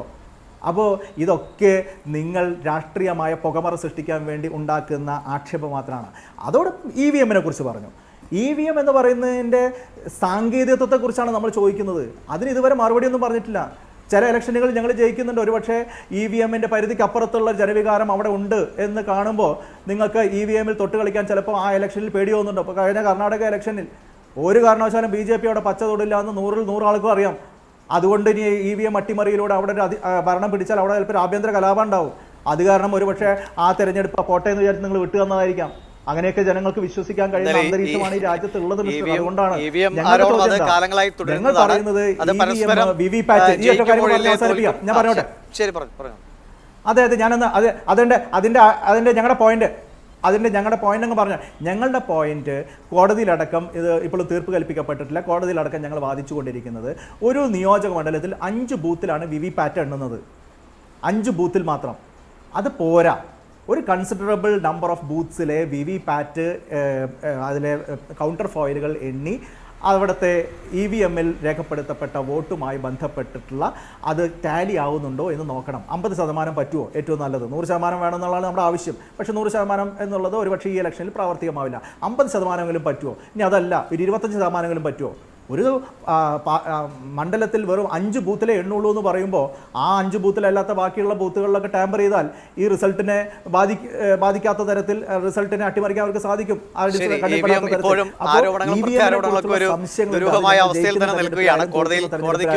അത് സാങ്കേതികമായ ഒരു കാര്യം പറയാൻ കഴിഞ്ഞിട്ടുമില്ല. അതുകൊണ്ട് അത് തുടരട്ടെ.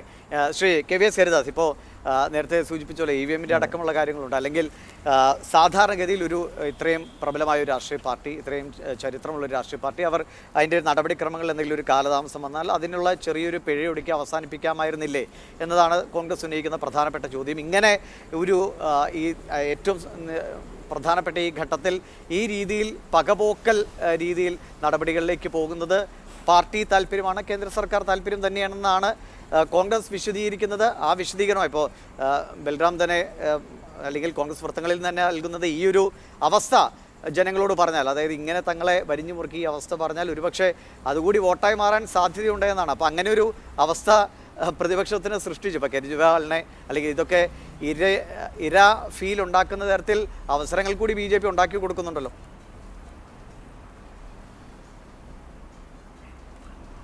അല്ല, ഇവിടെ ഒരു കാര്യം ഞാൻ നേരത്തെ സൂചിപ്പിച്ചതാണ്. ആദായ നികുതി കേസിൽ ഇവർ തന്നെ മൂന്ന് ജുഡീഷ്യൽ ഫോറത്തിന് മുമ്പിൽ പോയി കഴിഞ്ഞു. ആ ഡിപ്പാർട്ട്മെൻറ്റ് ചെയ്ത് തെറ്റാണെങ്കിൽ ഇവർക്ക് അനുകൂലമായിട്ട് വിധി ഉണ്ടാകണ്ടേ? അനധികൃതമായിട്ട് ഇവരുടെ പണം ഇൻകം ടാക്സ് ഡിപ്പാർട്ട്മെൻറ്റ് കൈക്കലാക്കിയതാണെങ്കിൽ ഇവർക്ക് അനുകൂലമായിട്ട് വിധി ഉണ്ടാവണ്ടേ? ഇപ്പോൾ ഒരു സുപ്രീം കോടതി പോയിട്ടുണ്ടോ? Let's wait. ആ നിയമം അനുസരിച്ചുള്ള നടപടിയെ അവരെടുത്തിട്ടുള്ളൂ എന്ന് വിശ്വസിക്കുന്ന ഒരാളാണ് ഞാൻ. അല്ലാതെ ഒന്നും ഈ രാജ്യത്ത് പ്രത്യേകിച്ച് കോൺഗ്രസ് പോലുള്ള ഒരു പാർട്ടിക്കെതിരായിട്ട് കേന്ദ്ര സർക്കാരിലെ ഒരു ഉദ്യോഗസ്ഥനും നടപടിക്ക് മുതിരില്ല. അതൊക്കെ ഇവരുടെ തെറ്റിദ്ധാരണ. ഇവർക്കത് പ്രചരണം നടത്താൻ ഇപ്പോൾ സാധിക്കുന്നുണ്ട്, അത്രയേ ഉള്ളൂ. ഇവർ ഞാൻ പറഞ്ഞല്ലോ 3 ജുഡീഷ്യൽ ഫോറത്തിൻ്റെ മുമ്പിൽ പോയി കഴിഞ്ഞു, ഹൈക്കോടതി ഉൾപ്പെടെ. ഇവരുടെ നിലപാടിൽ എന്തെങ്കിലും ഒരു 10% ന്യായമുണ്ടെങ്കിൽ കോടതി അത് പറയില്ലേ? അത് പറഞ്ഞില്ലല്ലോ കഴിഞ്ഞ വിധിന്യായത്തിൽ. അതുകൊണ്ട് ഇവർക്കിത് രാഷ്ട്രീയ പ്രചരണമാക്കാം. ഇപ്പോൾ ഈ വയറ്റത്ത് ഈ പട്ടിണിക്കാരൻ വയറ്റത്തിന് അടിക്കണ പോലെ നടന്ന് പണപ്പിരിവ് നടത്താം. അതിനുള്ള അവസരമുണ്ട്, അതവർ നടത്തട്ടെ. വേറൊന്ന് നേരത്തെ ഞാൻ പറയാൻ ഒഴിവാക്കിയ ഒരു പ്രശ്നം കേജ്രിവാളിൻ്റെ കേസാണ്. ഇപ്പോൾ നേരത്തെ കോൺഗ്രസിൻ്റെ സുഹൃത്ത് സൂചിപ്പിച്ചു കേജ്രിവാളിനെ അറസ്റ്റ് ചെയ്തതിൻ്റെ ജനാധിപത്യ മര്യാദയെക്കുറിച്ചൊക്കെ. ആരാണ് കേജ്രിവാളിനെതിരായിട്ട് ഡൽഹി പോലീസ് കമ്മീഷണർക്ക് പരാതി കൊടുത്തത്? കേജ്രിവാൾ നടത്തിയത് 300 കോടിയുടെ തട്ടിപ്പാണെന്ന് പറഞ്ഞ് പരാതി കൊടുത്തത് കോൺഗ്രസിൻ്റെ നേതാക്കന്മാരല്ലേ, ഡൽഹിയിലെ PCC അല്ലേ? അത് കഴിഞ്ഞിട്ട് ഇന്നത്തെ കോൺഗ്രസിൻ്റെ ഓൾ ഇന്ത്യ ട്രഷററല്ലേ വാർത്താ സമ്മേളനം നടത്തി കേജ്രിവാളിനെ പുറത്താക്കണമെന്ന് ആവശ്യപ്പെട്ടത്? ഇത് രണ്ടും പബ്ലിക് ഡൊമൈനിലല്ലേ?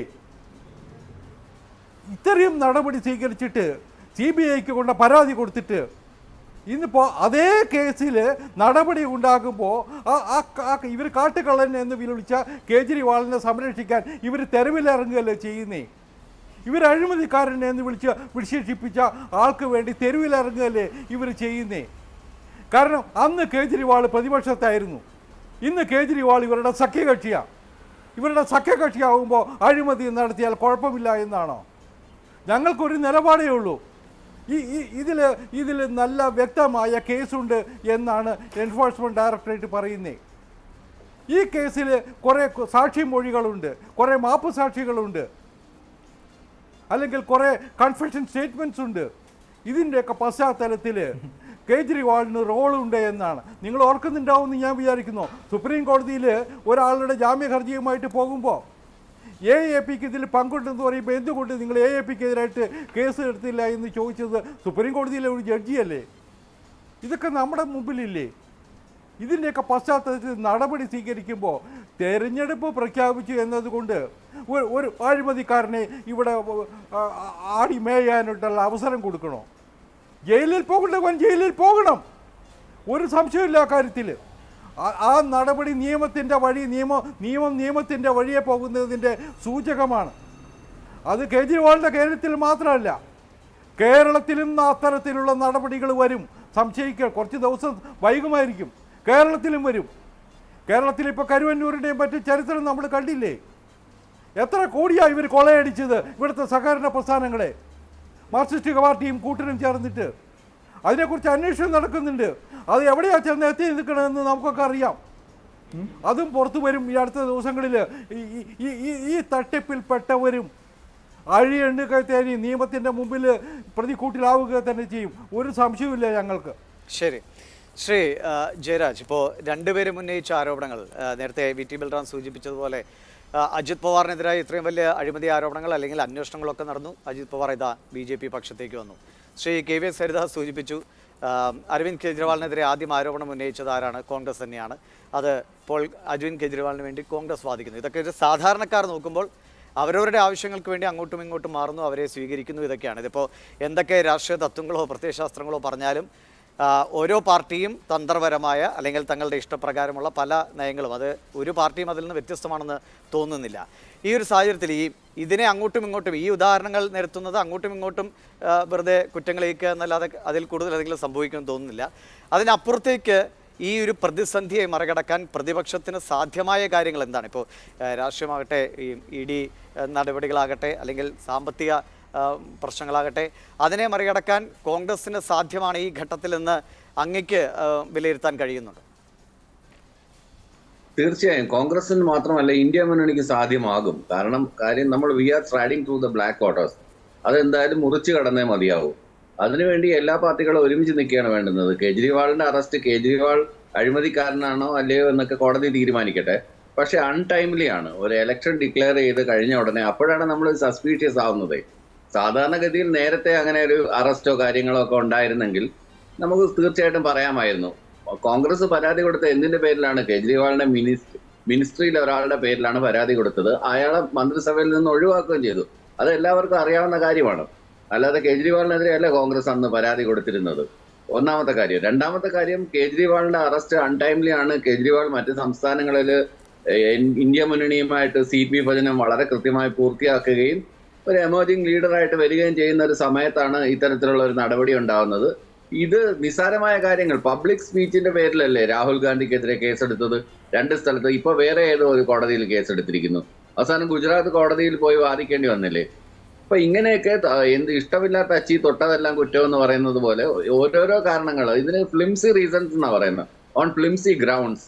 ഒട്ടും നിലനിൽക്കാത്ത ന്യായങ്ങളാണ് ഇവർ ചെയ്യുന്നത്. അതുകൊണ്ടാണ് ഞാൻ ആദ്യമേ തന്നെ പറഞ്ഞത്, ഏത് വിധേനയും അധികാരത്തിൽ തുടരാനുള്ള ത്വര, അത് മണി പവർ ഉപയോഗിച്ചാണെങ്കിലും മസിൽ പവർ ഉപയോഗിച്ചാണെങ്കിലും ഇത്തരം ഏജൻസികൾ ഉപയോഗിച്ചാണെങ്കിലും അങ്ങേയറ്റത്തെ വൃത്തികെട്ട കളിയാണ്. ഇന്ത്യൻ ജനാധിപത്യത്തിന് തീരാ കളങ്കമാണ് ഈ NDA മുന്നണി ഇപ്പൊ വരുത്തി വെച്ചുകൊണ്ടിരിക്കുന്നത്. അത് ഇന്ത്യൻ ജനാധിപത്യത്തിന് വളരെ പവിത്രമായ ഒരു സാധനമായിട്ട് കാണുന്ന എല്ലാവർക്കും, എല്ലാ മനുഷ്യർക്കും, എല്ലാ സ്വാതന്ത്ര്യദാഹികൾക്കും, നമ്മൾ ബ്രിട്ടീഷുകാരുടെ നിന്നൊക്കെ സ്വാതന്ത്ര്യം എത്ര നാളെ, എത്രയോ രക്തസാക്ഷികളുടെ, എത്രയോ ധീര സേനാനികൾ, സ്വാതന്ത്ര്യ സമര സേനാനികളുടെ ശ്രമഫലമായിട്ട് അവരുടെ ജീവനും കുടുംബവും ഒക്കെ നഷ്ടപ്പെടുത്തിയിട്ടാണ് നമുക്ക് അങ്ങനെ ഒരു സ്വാതന്ത്ര്യം കിട്ടിയത്. ആ സ്വാതന്ത്ര്യത്തിനെയും പരമാധികാരത്തിനെയും ഒരു സ്വേച്ഛാധിപത്യ നടപടിയിലേക്ക് പയ്യെ നമ്മൾ നടന്നെടുക്കുകയാണ്. ഒരു ഹിന്ദു രാഷ്ട്രം സ്ഥാപിക്കുക എന്നുള്ളതാണ് RSSന്റെയും BJPയുടെയും ലക്ഷ്യം. നാഗ്പൂരിൽ ഇരുന്നുകൊണ്ടാണ് ഭരണം നിയന്ത്രിക്കുന്നതെന്ന് ആർക്കാണ് അറിഞ്ഞുകൂടാത്തത്? അപ്പൊ അത്തരത്തിലുള്ള ഇന്ത്യയുടെ മതേതര സ്വഭാവത്തെ നമ്മൾ sovereign socialist democratic republic, secular democratic republic എന്ന് പ്രിയാമ്പിളിൽ എഴുതി വെച്ചിരിക്കുന്ന ഭരണഘടനയെ തച്ചു തകർക്കുന്ന രീതിയിലുള്ള നടപടി, ഭരണഘടനയെ വേണ്ട എന്നുള്ള രീതിയിലാണ് നടപടികൾ നടത്തിക്കൊണ്ട് പോകുന്നത്. ഇത് എത്ര കാലം ജനം ഇതിനൊക്കെ കൂട്ടുനിൽക്കും. ജനം ഒരിക്കലും കൂട്ടുനിൽക്കില്ല. കാര്യം അവരെ സംബന്ധിച്ചിടത്തോളം അവർക്ക് നിത്യജീവിത പ്രശ്നങ്ങളുടെ കൂമ്പാരമാണ്. അവർക്ക് തൊഴിലില്ലായ്മ അതിരൂക്ഷമാണ്. ഏറ്റവും കൂടുതൽ യൂത്ത് വോട്ടേഴ്സ് ഉള്ള സ്ഥലമാണ് കേരളം അടക്കം. ഇപ്പൊ ഇന്നത്തെ സർവേയിൽ വന്നിരിക്കുന്നത് ഏറ്റവും കൂടുതൽ യങ്സ്റ്റേഴ്സ് വോട്ട് ചെയ്യുന്ന ഒരു സ്ഥലമാണ് കേരളം. അപ്പോൾ അത്തരത്തിലുള്ള യൂത്ത് വോട്ടേഴ്സ് എല്ലാം തൊഴിലില്ലായ്മ അതിരൂക്ഷമാണ്. അതുപോലെ വിലക്കയറ്റം അതിരൂക്ഷമാണ്. പെട്രോൾ ഡീസൽ വില പറയാനില്ല. പാചകവാതകത്തിന്റെ വില, ഈ ഓരോ ഗ്യാസ് കുറ്റി ഫ്രീ ആയിട്ട് കൊടുത്തെന്ന് പറഞ്ഞിട്ട് അടുത്ത തവണ മേടിക്കാൻ ഇവർക്ക് പൈസ വേണ്ടേ? അപ്പൊ അങ്ങനെ ഈ കൊറോണയുടെ കാലത്ത് എങ്ങനെയാണ് കേന്ദ്ര സർക്കാർ പെരുമാറിയെന്ന് ദൈനിക് ജാഗരൺ ഒരു വാർത്ത അടിച്ചപ്പോൾ തന്നെ ദൈനിക് ജാഗരൺ കൂട്ടിച്ചു ആ ശവങ്ങൾ ഒഴുകി നടക്കുന്നതിനെ കുറിച്ച്. അപ്പൊ നമ്മൾ ഇതൊക്കെ കേട്ടിട്ടുള്ളത് പല ആഫ്രിക്കൻ രാജ്യങ്ങളിലും പല ഇതേണക്കുള്ള പാൻഡമിക്കുകൾ ഉണ്ടാകുന്ന സമയത്തൊക്കെ ശവശരീരങ്ങൾ റോഡിൽ കിടക്കുമെന്ന് പറയുന്നത് അതിനേക്കാളും പാത്തറ്റിക് ആയിട്ടുള്ള സിറ്റുവേഷൻ നമ്മൾ ഇവരുടെ ഭരണകാലത്ത് കണ്ടില്ലേ? അപ്പൊ കോമൺ മാനിന് വേണ്ടിയിട്ട് ഇവർക്ക് യാതൊരു റെസൊല്യൂഷനും ഇല്ല. ഇവര് എത്ര നാൾ ഈ റിലീജിയനും പൊളിറ്റിക്സും കൂടെ മിക്സ് ചെയ്യും? ഈ റിലീജിയനും പൊളിറ്റിക്സും മിക്സ് ചെയ്ത് കഴിഞ്ഞാൽ അവന്റെ വിശപ്പടങ്ങില്ല എന്ന് മനസ്സിലാക്കുന്ന ഒരു ഘട്ടത്തിൽ എത്തിയിരിക്കുകയാണ്. അതിന്റെ ഫലമായിട്ടാണ് വളരെ ബൃഹത്തായിട്ടുള്ള 2 കർഷക സമരങ്ങൾ നടന്നത്. കർഷക സമരങ്ങളിൽ എത്ര പേരാണ് കൊല്ലപ്പെട്ടത്? ഓരോ ദിവസം എത്ര കർഷകരാണ് ഇന്ത്യയിൽ ആത്മഹത്യ ചെയ്യുന്നത്? ആരാണ് ഇതിനെക്കുറിച്ചൊക്കെ ശ്രദ്ധിക്കുന്നത്? ആരാണ് ഇതിനെക്കുറിച്ചൊക്കെ അന്വേഷിക്കുന്നത്? അധികാരം നിലനിർത്താൻ വേണ്ടിയിട്ട് എന്ത് വൃത്തികെട്ട മാർഗത്തിലൂടെ പോകുക? KVS ഹരിദാസ്, ഇപ്പോൾ ഇരുവരും സൂചിപ്പിച്ച പോലെ ഇത്രയേറെ ഗ്യാരണ്ടി, മോദിയുടെ ഗ്യാരണ്ടി എന്നൊരു പേരിൽ ഗ്യാരണ്ടി തന്നെ പറഞ്ഞ് വളരെ ആത്മവിശ്വാസത്തോടെ പ്രചാരണം നടത്തുന്ന, അല്ലെങ്കിൽ ഞങ്ങളാണ് പുതിയ ഇന്ത്യയെ സൃഷ്ടിച്ചത് എന്ന തരത്തിൽ പോലും പ്രചാരണം നടത്തുന്ന ഒരു പാർട്ടിക്ക് പ്രതിപക്ഷത്തെ ഇത്രയേറെ അവരെ ഒരു പ്രതിസന്ധിയിലാക്കേണ്ട എന്ത് ആവശ്യമാണ്? ഇത്ര ആത്മവിശ്വാസമുണ്ടെങ്കിൽ ശരി, കോൺഗ്രസ് അവരുടെ രീതിയിൽ പ്രവർത്തിക്കട്ടെ, അല്ലെങ്കിൽ അരവിന്ദ് കെജ്രിവാൾ ഈ ഇലക്ഷൻ കഴിഞ്ഞിട്ട് ഞങ്ങൾക്ക് നേരിടാം, അല്ലെങ്കിൽ എന്തെങ്കിലും പ്രശ്നങ്ങളുണ്ടെങ്കിൽ അപ്പോൾ നിയമ നടപടികളിലേക്ക് പോകാം, അങ്ങനെ ആലോചിക്കാനുള്ള ഒരു ആത്മവിശ്വാസം പോലുമില്ലേ? ഈ ഒരു പ്രത്യേക ഘട്ടത്തിൽ എല്ലാവരും ഒതുക്കി കൂടുതൽ സഖ്യങ്ങൾ ഉണ്ടാക്കുക, 400 ഇങ്ങനെ എപ്പോഴും പറയുന്നത് 400 എന്ന് പറയുന്ന പോലെ കൂടുതൽ സഖ്യങ്ങൾ ഉണ്ടാക്കുക. അപ്പോൾ എവിടെയോ ഒരു പരിഭ്രമത്തിൻ്റെ ഒരു ഏശൽ എവിടെയോ ഉണ്ട് എന്ന് തന്നെ ഈ ചെയ്തികളൊക്കെ സൂചിപ്പിക്കുന്നുണ്ട്.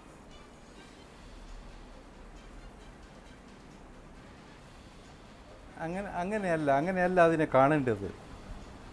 ഇപ്പോൾ നിങ്ങൾക്ക് നിങ്ങളുടേതായ ഒരു നിരീക്ഷണത്തിനുള്ള അധികാരവും അവകാശവും ഒക്കെ ഉണ്ട്. ഞങ്ങൾ ചെയ്യുന്നത് എന്താ? ഞങ്ങളെ രാഷ്ട്രീയമായിട്ട് ഒറ്റപ്പെടുത്താൻ വേണ്ടിയുള്ള ശ്രമങ്ങൾ രാജ്യത്ത് വ്യാപകമായിട്ട് നടത്തി. അതിനുവേണ്ടി ഈ രാജ്യത്ത് നമ്മൾ കണ്ടതാണ്, ഒരറ്റം മുതൽ മറ്റേ അറ്റം വരെയുള്ള പ്രതിപക്ഷത്തെ കക്ഷികളെല്ലാം ഒരു കൊടുക്കീഴിൽ വരാനുള്ള ശ്രമം നടത്തി. ആ ശ്രമം പൊളിഞ്ഞ് പാളീസായില്ലേ? അതിൻ്റെ മുഖ്യ സംഘാടകനായിരുന്ന നിതീഷ് കുമാർ അടക്കം ഞങ്ങളുടെ കൂടെ വന്നില്ലേ?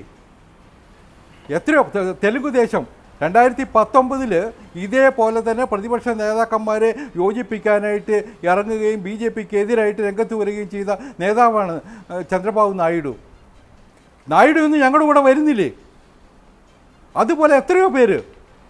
അപ്പോൾ ഈ രാജ്യമെമ്പാടും ഞങ്ങൾക്കെതിരായിട്ട് അണിനിരത്താൻ പ്രതിപക്ഷം ആരെയൊക്കെ നിരത്തിയോ അവരൊക്കെ ഇവരിൽ വിശ്വാസമില്ല എന്ന് ഉറക്കെ പ്രഖ്യാപിച്ചുകൊണ്ട് ഞങ്ങളുടെ കൂടെ വരിക ചെയ്യുന്നേ. അങ്ങനെ വരുമ്പോൾ ഞങ്ങൾ വാതിലടച്ചിടണോ? ഞങ്ങൾ അവരെ സ്വീകരിക്കാൻ തയ്യാറാണ്. ജനതാദൾ യു അതിൽ ഏറ്റവും നല്ല ഉദാഹരണമാണ്. ഇപ്പോൾ അത് അകാലിദൾ വരാൻ പോകുന്നു പഞ്ചാബിൽ. ഞങ്ങൾ ആരെയും ഭയന്നിട്ടില്ല. ഞങ്ങളുടെ കൂടെ വരുന്നവരെ ഞങ്ങളെ സഹോദരങ്ങളെ പോലെ കൂടെ നിർത്തും. ഞങ്ങൾ സംരക്ഷിക്കും. ഞങ്ങൾ സീറ്റ് കൊടുക്കും. അവരെ ജയിപ്പിക്കാൻ വേണ്ടുന്നത് ഞങ്ങൾ ചെയ്തു കൊടുക്കും. അതിൽ ആശങ്കപ്പെട്ടിട്ട് കാര്യമില്ല. ഞങ്ങളുടെ രാഷ്ട്രീയ സിദ്ധാന്തമാണ്, ഞങ്ങളുടെ ഒരു പൊളിറ്റിക്കൽ സ്ട്രാറ്റജിയും കൂടിയാണത്. അത് ഞങ്ങൾ മുന്നോട്ട് കൊണ്ടുപോകും. അതിൽ തകർന്ന് തരിപ്പണമായത് ഇവരുടെ ഇന്ത്യ മുന്നണിയാണ്. അതിൻ്റെ അവസ്ഥ ഇന്ന് എന്താണെന്ന് നമുക്കറിയാമല്ലോ. എത്ര സ്ഥലത്തുണ്ട് അവരിന്ന്. മമതാ ബാനർജിക്ക് കോൺഗ്രസിനെയും വേണ്ട, CPM-നെയും വേണ്ട. കേരളത്തിൽ CPM-നും കോൺഗ്രസിനും യോജിച്ചു പോകാൻ പറ്റുമോ? നിതീഷ് കുമാറിനെ പാളയത്തിൽ നിന്ന് ഇങ്ങോട്ടേക്ക് എത്തിച്ചതും. അപ്പോൾ ആ വിധത്തിൽ എങ്ങനെയൊക്കെ പ്രതിപക്ഷം ഒന്ന് ഐക്യപ്പെടാൻ വരുന്നുണ്ടോ അതിനെ എങ്ങനെ തുരങ്കം വയ്ക്കാമെന്ന് കൂടി BJPയുടെ ഭാഗത്തു നിന്ന് തന്ത്രങ്ങൾ തന്നെ. രാഷ്ട്രീയമാണ്, അതിനുള്ള സ്വാതന്ത്ര്യം എല്ലാവർക്കും ഉണ്ട്, അത് നടക്കട്ടെ. ശരി, ഞാൻ അങ്ങയിലേക്ക് വരാം. ശ്രീ VT ബൽറാം, ഇപ്പോൾ നമുക്ക് ഒരു കാര്യം കൂടി ദേവീഷ്, ഒരു മിനിറ്റ് കൂടി. ഞങ്ങളെ 2014-ലും 2019-ലും ഇവരെതിർത്തതാ. 2014 ഭരണത്തിൽ ഇരുന്നു കൊണ്ടാണ് UPA ഞങ്ങളെ തോൽപ്പിക്കാൻ ശ്രമിച്ചത്. ഞങ്ങൾ ജയിക്കില്ല എന്ന് എല്ലാവരും പ്രവചിച്ചതുമാണ്. അന്ന് ഞങ്ങൾ ഏതായാലും EVM ടാമ്പർ ചെയ്തിട്ടില്ലല്ലോ. മൻമോഹൻ സിംഗിൻ്റെ പ്രധാനമന്ത്രി ആയിരുന്നില്ലേ, അവരുടെ സർക്കാരായിരുന്നില്ലേ, അവരുടെ ഇലക്ഷൻ കമ്മീഷൻ്റെ മുകളിൽ ആധിപത്യം സ്ഥാപിച്ചിരുന്നത്. ഞങ്ങൾ വ്യക്തമായ ഭൂരിപക്ഷത്തിലൂടെ 2014 അധികാരത്തിൽ വന്നില്ലേ. 2019 ഞങ്ങൾ കൂടുതൽ ശക്തമായിട്ടാണ് വന്നത്, അധികാരത്തിൽ വന്നത്. 2019 303 സീറ്റ് ഉണ്ടായിരുന്നു BJPക്ക്.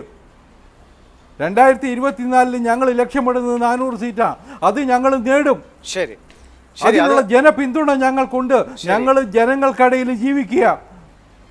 എന്തായാലും ആ രീതിയിൽ ആ ശ്രമങ്ങളുമായി മുന്നോട്ട് പോകട്ടെ. പ്രതിപക്ഷം അവരുടേതായ ശക്തമായ നിലപാടുകളുമായി അവരും രംഗത്തുണ്ട്. ശ്രീ VT ബൽറാം, കേരളത്തിലെ സാഹചര്യത്തിലേക്ക് വരെ ഇപ്പോൾ നമ്മൾ ഈ സാമ്പത്തിക വിഷയമാണ് ഇത് ആദ്യം എടുത്തതുകൊണ്ടാണ് നമ്മൾ പല രീതിയിലേക്ക് അങ്ങ് പോയെങ്കിലും എങ്ങനെയാണ് ഈ ഒരു അവസ്ഥയെ ജനങ്ങളെ ബോധിപ്പിക്കാൻ? അത് കോൺഗ്രസിന് നിലവിലെ സാഹചര്യത്തിൽ കിട്ടുന്ന ഒരു അവസരം കൂടിയല്ലേ? കാരണം ഇത്രയേറെ വരിഞ്ഞു മുറുക്കപ്പെടുന്ന ഒരു സാഹചര്യം ഉണ്ടാകുന്നു. രാഷ്ട്രീയമായി പ്രവർത്തിക്കാൻ പോലും അല്ലെങ്കിൽ കൃത്യമായി പ്രചാരണത്തിന് ഇറങ്ങാൻ പോലും കഴിയാത്ത ഒരു സാഹചര്യം സൃഷ്ടിക്കപ്പെടുന്നു ഇവിടെ നിർബന്ധിതമായി. അങ്ങനെയെങ്കിൽ അത് കൂടുതൽ ജനങ്ങളെ അറിയിക്കുക, ആ ഒരു ജനങ്ങളോട് സത്യസന്ധമായി കാര്യങ്ങൾ പറയുമ്പോൾ ആ ഒരു പിന്തുണ നിങ്ങൾക്ക് ആർജിക്കുക, അങ്ങനെ ഒരു അവസരവും കൂടിയായി ഇത് മാറുന്നുണ്ടല്ലേ? ആ രീതിയിൽ ജനങ്ങളെ ബോധ്യപ്പെടുത്താൻ കോൺഗ്രസിന് കഴിയുന്നുണ്ടോ? അതിൻ്റെ ശ്രമങ്ങൾ ആരംഭിച്ചിട്ടുണ്ടോ?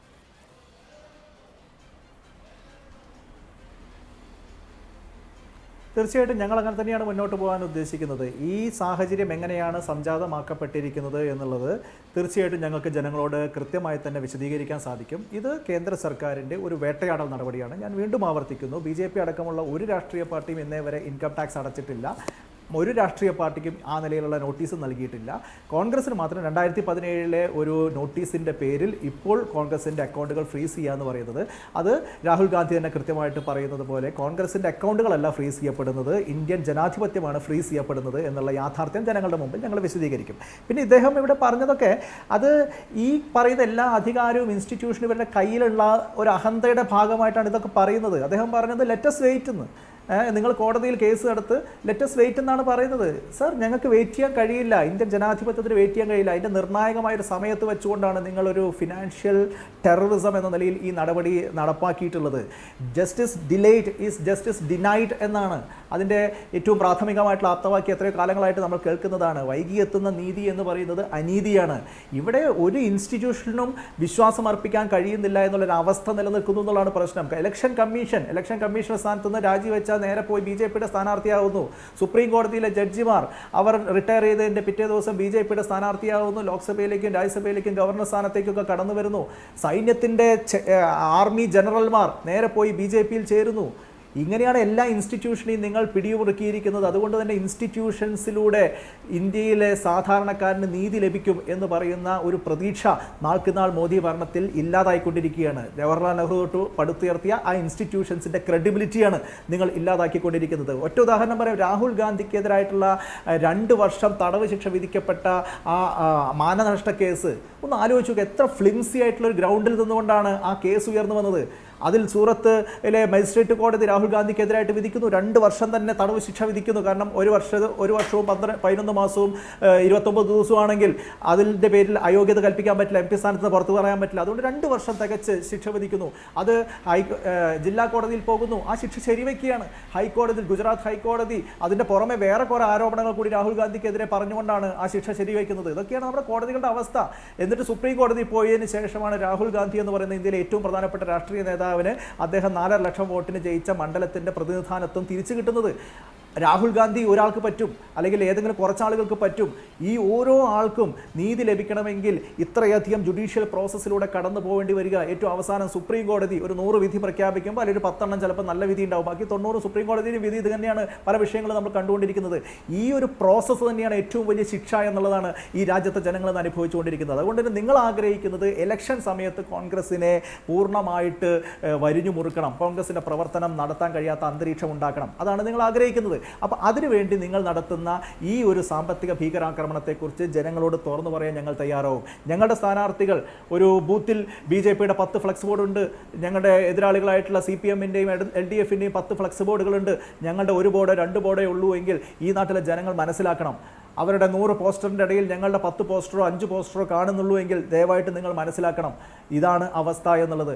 ആ കാര്യം ജനങ്ങളോട് പറഞ്ഞുകൊണ്ട് കൂപ്പൺ അടിച്ച് നേരെയുള്ള ഒരു ബൂത്തിലേക്ക് നൽകാൻ കഴിയുന്നില്ല എന്ന് പ്രാദേശിക വിഭവ സമാഹരണത്തിന് പ്രാദേശിക വിഭവ കൊടുക്കാൻ കഴിയാത്ത അവസ്ഥയാണ്. ആ രീതിയിൽ നിങ്ങളടക്കമുള്ള നേതാക്കൾ എങ്ങനെ മറികടക്കാൻ കഴിയും? അപ്പൊ പ്രാദേശികമായിട്ട് ഞങ്ങളുടെ അനുഭാവികളോട് ഞങ്ങളുടെ അതിനെക്കുറിച്ചാണ് പറയുന്നത്. അപ്പോൾ അത് പ്രാദേശികമായിട്ടുള്ള വിഭവ സമാഹരണം ഒരു ബൂത്തിൽ ഒരു 10-20 പ്രവർത്തകർ കൂടി ഒരു മാസത്തോളം നീണ്ടു നിൽക്കുന്ന ഒരു തെരഞ്ഞെടുപ്പ് പ്രക്രിയയാണ്. ഇത്രയധികം സമയം തെരഞ്ഞെടുപ്പിന് മുന്നോടിയായിട്ട് ഈ അടുത്ത കാലത്തൊന്നും നമുക്ക് കിട്ടിയിട്ടില്ല.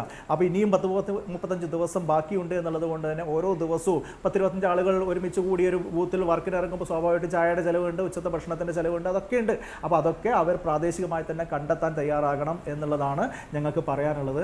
അത് അതിനു വേണ്ടിയുള്ള ധനസഹായത്തിന് വേണ്ടി ഞങ്ങൾ ജനങ്ങളുടെ കൈ മുമ്പിൽ നീട്ടുമ്പോൾ ഈ നാട്ടിലെ ജനങ്ങൾ സഹായിക്കുമെന്നുള്ള കാര്യത്തിൽ യാതൊരു തരത്തിലുള്ള ഞങ്ങൾക്ക് ആശങ്കയുമില്ല. കാരണം ഈ സാഹചര്യം എങ്ങനെയാണ് ഉണ്ടായിരിക്കുന്നത് എന്നും എന്താണ് അതിൻ്റെ പ്രതിവിധി എന്നും എങ്ങനെയാണ് ഈ സാഹചര്യത്തെ കോൺഗ്രസ് മറികടക്കേണ്ടത് എന്നതിനെക്കുറിച്ച് ഞങ്ങൾക്കുള്ളതിനേക്കാൾ കൂടുതൽ കൃത്യമായിട്ടുള്ള കാഴ്ചപ്പാട് ഈ നാട്ടിലെ ജനങ്ങൾക്കുണ്ട്. അവർ മനസ്സിലാക്കിയിട്ടുണ്ട് ഇതൊരു അന്തിമ പോരാട്ടമാണ്. ഈ പോരാട്ടം കോൺഗ്രസ് നടത്തുന്നത് ഈ നാട്ടിലെ ജനങ്ങൾക്ക് വേണ്ടിയാണ്, ഈ രാജ്യത്ത് തിരിച്ചു പിടിക്കാൻ വേണ്ടിയിട്ടാണ്, ഈ നെറുകെട്ട ഭരണകൂടത്തെ താഴെ ഇറക്കാൻ വേണ്ടിയിട്ടാണ് എന്ന് ഈ നാട്ടിലെ സാധാരണക്കാരായിട്ടുള്ള ജനങ്ങൾ മനസ്സിലാക്കുന്നുണ്ട്. ഇപ്പോൾ രാഹുൽ ഗാന്ധിയുടെ ഭാരത് ജോഡോ യാത്ര ഞങ്ങളുടെ പ്രദേശത്തുകൂടെയൊക്കെ കടന്നു പോയപ്പോൾ ഞങ്ങൾ കൂപ്പൺ അടിച്ച് കൊടുത്തിരുന്നു. സാധാരണഗതിയിൽ കൂപ്പൺ അടിച്ച് കൊടുത്താൽ അതിൻ്റെ ഒരു 60% തുക പിരിഞ്ഞു കിട്ടുക. പക്ഷേ ഇത് അതിൻ്റെ അപ്പുറത്ത് പ്രതീക്ഷകൾക്ക് അപ്പുറത്തുള്ള ഒരു ഫണ്ട് ശേഖരണം ആ ഘട്ടത്തിൽ സാധ്യമായി എന്നുള്ളത് അതൊരു ജനങ്ങളുമായിട്ട് അത് റെസനേറ്റ് ചെയ്യുന്നു എന്നുള്ളതാണ് അതിൻ്റെ അർത്ഥം. രാഹുൽ ഗാന്ധി നടക്കുന്ന ഈ ഒരു വലിയ സമരം അല്ലെങ്കിൽ അദ്ദേഹം നടത്തുന്ന വലിയ ഒരു ത്യാഗം അത് ഞങ്ങൾക്ക് കൂടി വേണ്ടിയിട്ടാണ് എന്ന് ഈ നാട്ടിലെ സാധാരണക്കാർക്ക് മനസ്സിലാവുമ്പോൾ അവർ അതിന്റെ സ്വമേധയാ ഭാഗമാകും. ശരി, എന്തായാലും അവസരം കോൺഗ്രസിന് അനുകൂലമായ സാഹചര്യമാണോ ഉണ്ടാക്കാൻ പോകുന്നതെന്ന് നമുക്ക് നോക്കാം. അങ്ങനെ ഞങ്ങൾ ദയവായി അതിഥികൾ തുടരുക. ഒരു ഇടവേള അനിവാര്യമാണ്. വേഗത്തിൽ തിരികെ വരാം. അവസാന 4 മിനിറ്റുകളാണ്. എല്ലാവരും മറുപടികൾ ചുരുക്കണമെന്ന് അഭ്യർത്ഥിക്കുകയാണ്. ശ്രീ എൻ ജയരാജ്, ഇപ്പോൾ ഈ പറഞ്ഞതുപോലെ നേരത്തെ ബൽറാം പറഞ്ഞ് അവസാനിപ്പിച്ചത് തങ്ങളുടെ സ്ഥിതി ജനങ്ങളോട് പറയും, അത് ജനങ്ങൾക്ക് നല്ല ബോധ്യമുണ്ടാകും, അതിനനുസരിച്ചുള്ള ഫലം പ്രതീക്ഷിക്കുന്നു എന്ന് തന്നെയാണ്. ഇപ്പോൾ നിലവിലുള്ള ഇനി പ്രചാരണ പരിപാടികൾ വിഷയങ്ങൾ മാറി പ്രതിപക്ഷത്തെ ഈ രീതിയിൽ വരിഞ്ഞു മുറുക്കുന്നു എന്ന വിഷയത്തിലേക്ക് കേന്ദ്രീകരിക്കുകയാണോ? രാജ്യത്തെ മറ്റ് ജനകീയ പ്രശ്നങ്ങളെ മറികടന്ന് ആ രീതിയിലേക്ക് മാറാൻ സാധ്യതയുണ്ടോ? സംശയമില്ലാത്ത കാര്യമാണ്. മറ്റ് ജനകീയ പ്രശ്നങ്ങൾ ചർച്ച ചെയ്യപ്പെടാതെ, അതായത് ചില ഐഡിയോളജിക്കൽ സ്റ്റാൻഡ് വളരെ പ്രധാനമാണ്. കാരണം അത് ഒന്നുകൂടി ഉറപ്പിക്കുന്ന ഒരു സംഭവമാണ് ഈ ഇലക്ട്രൽ ബോണ്ടിന്റെ വിവാദം. എന്തുകൊണ്ടാണ് ഇടതുകക്ഷികൾ അതിൽ നിന്ന് മാറിയുന്നത്, അതിനെ എതിർത്തുകൊണ്ട് സുപ്രീം കോടതിയിൽ പോയത്? അത് ഈ ഇത്തരം കാലാവസ്ഥയിൽ അത് വളരെ വ്യക്തമാണ്. ആ ഒരു സ്റ്റാൻഡ് എന്ന് പറയുന്നത് വളരെ ഇമ്പോർട്ടൻ്റ് ആണ്. കോൺഗ്രസ് ദൗർഭാഗ്യവശാൽ ആ സ്റ്റാൻഡ് അന്ന് എടുത്തില്ല. എന്തായാലും ഇപ്പോൾ കോൺഗ്രസിനോട് ചെയ്യുന്നത് അവരുടെ അക്കൗണ്ട്സ് ഫ്രീസ് ചെയ്യുന്നത് നാളെ ഏത് പാർട്ടിക്ക് വേണമെങ്കിലും സംഭവിക്കും. അല്ലെങ്കിൽ വേറെ ഏത് പാർട്ടികളെ വേണമെങ്കിൽ ഇത്തരം ഏജൻസികളെ ഉപയോഗിച്ച് വേണമെങ്കിൽ വേട്ടയാടപ്പെടാം. ഇതൊക്കെ സമീപകാല യാഥാർത്ഥ്യങ്ങളാണ്. ഇത് ഒരു ഇലക്ട്രൽ വിന്നിന് വേണ്ടിയിട്ട് ഏതറ്റം വരെയും പോകുമെന്നുള്ളതിന്റെ ഒരു ലക്ഷണമാണ്. ഈ ഇലക്ഷന് പരാജയം ഉണ്ടാകും എന്നുള്ള കാര്യത്തിൽ യാതൊരു സംശയം വേണ്ട. ബി ജെ പിക്ക് പരാജയം ഉണ്ടാകും. അവർ ഈ 400-നൊക്കെ ഇൻഫ്ലേറ്റ് ചെയ്ത് പറഞ്ഞപ്പോഴേ, ബലൂൺ ചെയ്ത് പറഞ്ഞപ്പോഴേ നമുക്കറിയാം ഇതൊരു ഫണലിംഗ് ആണ് ഇവിടെ സംഭവിക്കാൻ പോകുന്നത്. എന്തായാലും ബി ജെ പിയുടെ ചുവട്ടിലെ പറഞ്ഞതിനോട് അങ്ങയുടെ മറുപടി എന്താണ്? നിലവിലെ സാഹചര്യങ്ങൾ മാറി ഈ പ്രതിപക്ഷ ഐക്യനിര ഒന്നുകൂടി ശക്തിപ്പെടാനുള്ള അവസരം കൂടി ഈ നടപടികൾ കൊണ്ടെത്തിക്കുകയാണ്. തീർച്ചയായും അല്ലെന്ന് പ്രതിപക്ഷം ശക്തിപ്പെടട്ടെ, അതിനെല്ലാവരും നിൽക്കട്ടെ, നിൽക്കട്ടെ. പിണറായി വിജയൻ ED കേസുകൾ നേരിടുന്നവർ, വേറൊരു നേതാവ് ലാലു യാദവാണ്. അഴിമതി കേസിൽ ശിക്ഷിച്ച് ജയിലിൽ കിടന്നിട്ട് ഇന്ന് പരോളിൽ ഇറങ്ങിയിട്ടാണ് ഇവർക്ക് വേണ്ടി ക്യാമ്പയിൻ നടത്തുന്നത്. അപ്പോൾ ഇത്തരം ഒരാൾ കേജ്രിവാൾ ജയിലിൽ ഇരുന്നിട്ട് ഭരണം നടത്തുമെന്നാണ് പറയുന്നത്. അപ്പോൾ ഇത്തരം ആൾക്കാരെ മുന്നിൽ നിർത്തിക്കൊണ്ട് ഇവർ ജനങ്ങളുടെ മുമ്പിലേക്ക് പോകട്ടെ, വോട്ട് പിടിക്കാൻ പോകട്ടെ. ആരൊക്കെ അഴിമതിയുടെ മുൾമുനയിൽ നിൽക്കുന്നുണ്ടെന്ന് ഇവർക്ക് നാട്ടിലെ ജനങ്ങൾക്ക് അറിയാലോ. അവർ പോകട്ടെ. അതുകൊണ്ട് ഞങ്ങൾക്കൊരു ആശങ്കയുമില്ല. ഇത്തരം അഴിമതി കൂടാരങ്ങൾ നിറഞ്ഞിട്ടുള്ള പ്രതിപക്ഷ മുന്നണി എവിടെയും എത്താൻ പോകുന്നില്ല. ഞാൻ പറഞ്ഞല്ലോ, കോൺഗ്രസ്സുകാർ ഇത്തോളം മത്സരിക്കുന്നത് അവിടെ 2 അക്കം പോയിട്ടില്ല. ലോകസഭയിൽ കഴിഞ്ഞ വട്ടവും അവർക്ക് പ്രതിപക്ഷ നേതൃസ്ഥാനം കിട്ടിയില്ല. ഇത്തവണയും കിട്ടാൻ പോണില്ല. ശരി. മാർക്സിസ്റ്റ് പാർട്ടി എന്തിനാ മത്സരിക്കുന്നത്? ശരി, അവസാനമായി എ കെ ബാലന്റെ പ്രസ്താവന വന്നില്ലേ? കേട്ടതാണ്. തെരഞ്ഞെടുപ്പ് ചിഹ്നം പോകുന്ന സ്ഥിതിയിലേക്ക് CPM ശ്രീ ബൽറാം, അവസാനമായി ശ്രീ ബൽറാം, നിങ്ങളും ഈ മത്സരിക്കുന്നത്. പ്രശ്നങ്ങളിൽ നിന്ന് ഇതിൽ കുടുങ്ങിക്കിടക്കാതെ മറ്റു ജനകീയ വിഷയങ്ങൾ ഉയർത്തി തന്നെ BJP-ക്കെതിരായ പോരാട്ടം മുന്നോട്ട് നയിക്കാൻ കഴിയുമല്ലോ.